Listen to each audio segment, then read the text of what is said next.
วันขยะโลกนะคะมาช่วยที่ไอคอนนะคะมาเก็บขยะค่ะเราจะถ่ายให้ปะ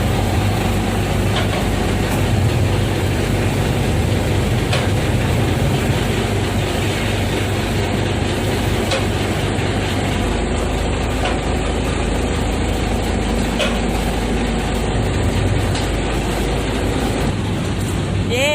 เรามาเก็บขยะค่ะกำลังจะเริ่ม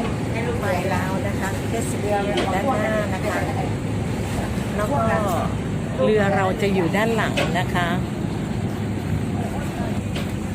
อันนี้คือด้านหลังนะคะเทศบาลจะอยู่ด้านนี้นะคะเรือเราจะเป็นเรือลำใหญ่ค่ะและข้างหลังก็จะเป็นเรือแท็กซี่นะคะไอ้เรื่องหายไปไหนวะ